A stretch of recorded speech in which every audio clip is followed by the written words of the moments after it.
আর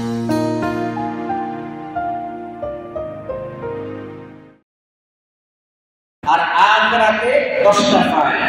আখিরাতে কয়টা ফায়দা? 10টা ফায়দা। এক নম্বর হলো যেমন আল্লাহ রাসূল সাল্লাল্লাহু আলাইহি ওয়াসাল্লাম বলেছেন হাদিসের যে অংশ, ওয়ারাজুলুন তাসাদ্দাকা বিসাদাকাতিন ফাআখফাহা হাত্তা লা তা'লামা শিমালুহু মা তুনফিকু ইয়ামিনুহু। যে ব্যক্তি সতর্কতার সাথে দান করে, অর্থাৎ এমন গোপনীয়তা অবলম্বন করে দান করে যে তার ডান হাতে দান করলে বাম হাতে জানে না, এমন ব্যক্তি কিয়ামতের দিন আল্লাহ তাআলার আরশের ছায়ার নিচে থাকবে। সুবহানাল্লাহ। তাহলে এক নম্বর ফায়দা হলো যে ব্যক্তি দান করবে এই ব্যক্তি কিয়ামতের দিন আল্লাহ তাআলার আরশের ছায়ার নিচে থাকবে। সুবহানাল্লাহ। দুই নম্বর ফায়দা, ইতফাউ গাদাবের রব্বি, দানের দ্বারা আল্লাহ তাআলার গোসা প্রশমিত হয়ে যায়। সুবহানাল্লাহ। যেমন হযরত আনাস রাদিয়াল্লাহু তাআলা আনহু হাদিস, আন আনাস ইবনে মালিক রাদিয়াল্লাহু তাআলা আনহু قال قال رسول الله صلى الله عليه وسلم إن الصدقة لا تطفئ غضب الرب وتدفع ميتة السوء। দানের দ্বারা আল্লাহ তাআলার গোসা প্রশমিত হয়, নিভে যায়। দানের দ্বারা আল্লাহ তাআলার গোসা নিভে যায়। তিন নম্বর হলো আল ওয়াকায়াতু মিনান নার, দানের দ্বারা জাহান্নামের আযাব থেকে মুক্তি পাওয়া যায়। সুবহানাল্লাহ। قال رسول الله صلى الله عليه وسلم اتقوا النار ولو بشق تمر। আল্লাহ রাসূল বলে তোমরা জাহান্নামের আগুন থেকে বাঁচাও যদিও খেজুরের এক টুকরা দান করে দাও। সুবহানাল্লাহ। তার মানে অল্প কিছু দান করে হলেও তোমরা জাহান্নামের আগুন থেকে বাঁচাও। এর দ্বারা বোঝা যায় দানের দ্বারা জাহান্নামের আগুন থেকে বাঁচা যায়, মুক্তি পাওয়া যায়। চার নম্বর হলো তাকফিরুস সাইয়্যাত ওয়া তাকুলুল মিজান, দানের দ্বারা আল্লাহ তাআলা গুনাহগুলোকে মুছে দেন। সুবহানাল্লাহ। দানের দ্বারা আল্লাহ তাআলা গুনাহগুলোকে মুছে দেন এবং মিজানের পাল্লাকে ভারী করে দেন। সুবহানাল্লাহ। দানের দ্বারা আল্লাহ তাআলা গুনাহগুলোকে মুছে দেন এবং মিজানের পাল্লাকে ভারী করে দেন। পাঁচ নম্বর হলো আদ-দুখুলু মিন বাবি খাসিন ফিল জান্নাহ, দানের দ্বারা কিয়ামতের দিন বিশেষ একটা দরজা দিয়ে জান্নাতে প্রবেশ করতে পারবে। সুবহানাল্লাহ। কিয়ামতের দিন বিশেষ একটা দরজা, অর্থাৎ দানের দরজা, ওই ব্যক্তিকে আহ্বান করতে থাকবে যে আসো আমার দরজা দিয়ে তুমি প্রবেশ করো, তুমি বলে আল্লাহ তাআলার খাস বান্দা, বিশেষ বান্দা, বিশেষ মেহমান। সুবহানাল্লাহ। এজন্য যে ব্যক্তি বেশি বেশি করে আল্লাহর রাস্তায় দান করবে কিয়ামতের দিন আল্লাহ তাআলা তাকে জান্নাতের বিশেষ দরজা দিয়ে জান্নাতে প্রবেশ করাবে। সুবহানাল্লাহ। ছয় নম্বর হলো ইস্তিমরারুল উজরা, দানের দ্বারা আল্লাহ তাআলা মৃত্যুর পরেও তার আমলনামা জারি রাখবেন। সুবহানাল্লাহ। মৃত্যুর পরেও আল্লাহ তাআলা তার আমলনামা জারি রাখবে। তিরমিজি শরীফের হাদিস, আল্লাহ রাসূল সাল্লাল্লাহু আলাইহি ওয়াসাল্লাম বলেন ইদা মাতা রাজুলু ইনকাতা আমলুহু, যখন কোন ব্যক্তি মারা যায় তখন তার আমল বন্ধ হয়ে যায়। যখন কোন ব্যক্তি মারা যায় তখন তার আমল বন্ধ হয়ে যায়। ইল্লা বিল সালাহ, কিন্তু তিনটা আমল ছাড়া। কয়টা আমল ছাড়া? তিনটা আমল ছাড়া। মিন সাদাকাতিন জারিয়া ওয়া ইলমুন ইউনতাফাউ বিহি ওয়া ওয়ালাদুন সালিহ ইয়াদউ লাহু। এক নম্বর আমল হলো সাদকায়ে জারিয়ার আমল, যে দুনিয়ার মধ্যে যে সকল সাদকায়ে জারিয়ার আমল করে গেছে বা এর কারণে মৃত্যুর পরেও তার আমলনামার মধ্যে নেকি বুঝতে থাকে। দুই নম্বর হলো এমন ইলম যার দ্বারা সে উপকৃত হতে থাকে, যেমন সে একজন ব্যক্তিকে কোরআন শিক্ষা করায় গেছে, ওই ব্যক্তি আরেকজনকে কোরআন শিক্ষা করালো, সে আরেকজনকে কোরআন শিক্ষা করালো, এভাবে যত মানুষকে কোরআন শিক্ষা করাবে তার একটা সওয়াব তার আমলনামায় বুঝতে থাকে। ইলমুন ইউনতাফাউ বিহি, এমন ইলম যে ইলম দ্বারা সে উপকৃত হয়। তিন নম্বর হলো ওয়ালাদুন সালিহ ইয়াদউ লাহু, নেককার সন্তান যে তার জন্য মাগফিরাতের দোয়া করতে থাকে। তো মানুষ মারা গেলে আল্লাহ রাসূল বলেন মানুষ মারা গেলে তার আমল বন্ধ হয়ে যায়, কিন্তু তিনটা আমল ছাড়া, এক নম্বর হলো সাদকায়ে জারিয়ার আমল, দুই নম্বর হলো ইলমে নাফি, তিন নম্বর হলো নেককার সন্তান। তো এই তিনটা কাজ যদি সে করে যেতে পারে মৃত্যুর পরেও তার আমলনামা জারি থাকবে। সুবহানাল্লাহ। তো দানের দ্বারা মৃত্যুর পরেও তার নেক জারি থাকবে, তার কবরের মধ্যে সওয়াব আসতে থাকবে। 7 নম্বর হলো তাইসিরু তরিকিল জান্নাহ, দানের দ্বারা জান্নাতে যাওয়া সহজ হয়ে যায়। সুবহানাল্লাহ। দানের দ্বারা জান্নাতে যাওয়া কি হয়ে যায়? সহজ হয়ে যায়।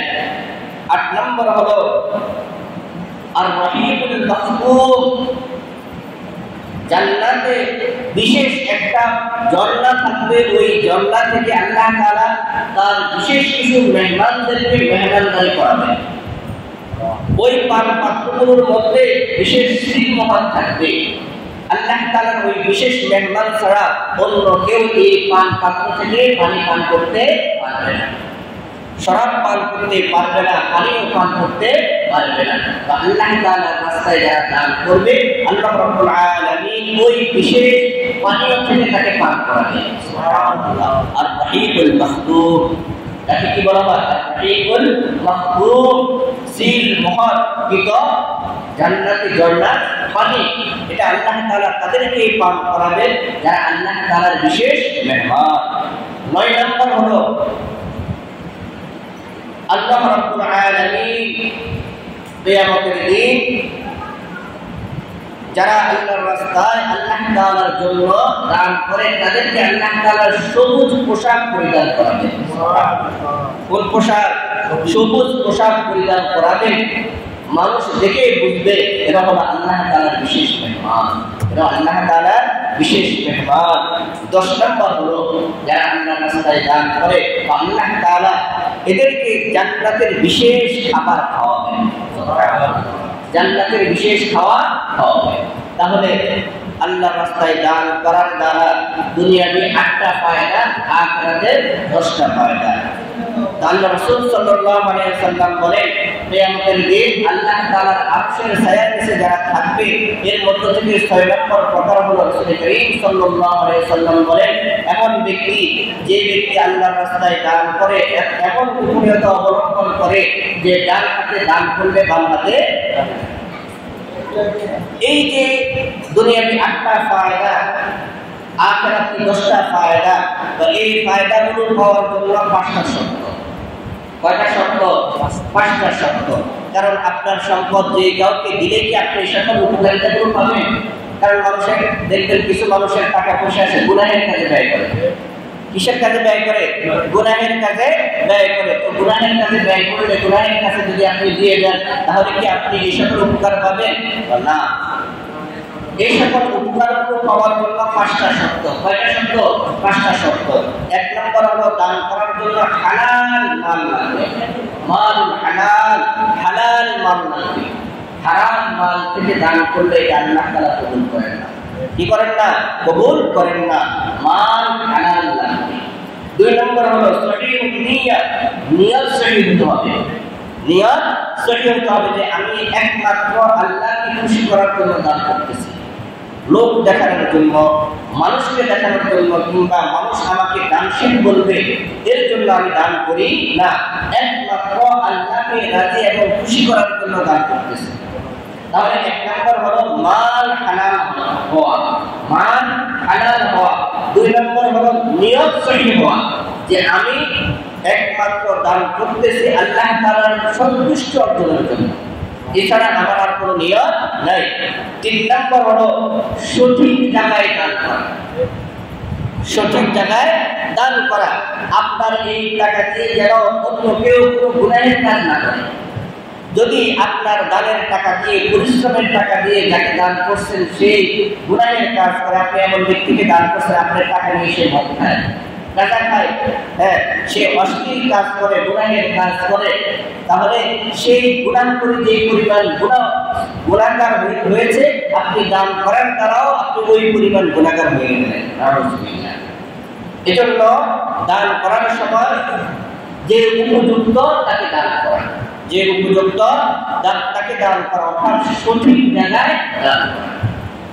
4 নম্বর হলো দান করার পরে খোটা না দেওয়া, দান করার পরে খোটা না দেওয়া। 5 নম্বর হলো দান করার পরে কষ্ট না দেওয়া। এই 5টা শর্ত মেনে যে ব্যক্তি দান করবে, আল্লাহ তাআলা তাকে দুনিয়াতে 8টা ফায়দা দিবেন আর আখিরাতে 10টা পুরস্কার দিবেন। সুবহানাল্লাহ। দুনিয়াতে 8টা পুরস্কার, আখিরাতে 10টা পুরস্কার। যে ব্যক্তি এই 5টা শর্ত মেনে আল্লাহর রাস্তায় দান করবে। 1 নম্বর হলো কি? মাল হালাল হওয়া। 2 নম্বর হলো নিয়ত সঠিক হওয়া। 3 নম্বর হলো সঠিক জায়গায় দান করা। 4 নম্বর হলো দান করে খোটা না দেওয়া। 5 নম্বর হলো যাকে দান করছে তাকে দানের কারণে কষ্ট না দেওয়া। মুসলিম শরীফের হাদিস হযরত আবু যর গিফারী রাদিয়াল্লাহু তাআলা আনহু থেকে বর্ণিত, রাসূল করিম সাল্লাল্লাহু আলাইহি ওয়াসাল্লাম বলেন, 3 ব্যক্তি যাদের সাথে আল্লাহ রাব্বুল আলামিন কিয়ামতের দিন গুসায় কথা বলবেন না, রাগের কারণে আল্লাহ তাআলা তাদের দিকে তাকাবেন না, তাদেরকে গুনাহ থেকে পবিত্র করবেন না এবং তাদেরকে যন্ত্রণা দেওয়ার শাস্তি দিবেন। এই কথা আল্লাহ রাসূল 3 বার বললেন।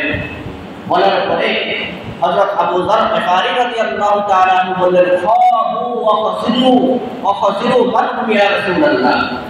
হে আল্লাহর হাবিব, আপনি যাদের ব্যাপারে এই কথাটা বললেন, নিশ্চয়ই তারা ধ্বংসপ্রাপ্ত, ক্ষতিগ্রস্ত। এরা কারা? তখন আল্লাহ রাসূল বলেন, আল মান্নান আল মুসবিল ওয়াল মুনাফিকু সিলআতাহু বিল হাক্কি কাযিব। 1 নম্বর হলো যারা দান করে খোটা দেয়। 1 নম্বর হলো যারা দান করে খোটা দেয়। 2 নম্বর হলো যে সকল পুরুষ তাদের পায়জামা বা লুঙ্গি টাকনুর নিচে পরিধান করে। 3 নম্বর হলো এমন ব্যবসায়ী যারা মিথ্যা কসম করে মাল বিক্রি করে। 2 নম্বর মাল বা আল্লাহর কসম 1 নম্বর মাল। ভাই আপনার কসম করার কি দরকার?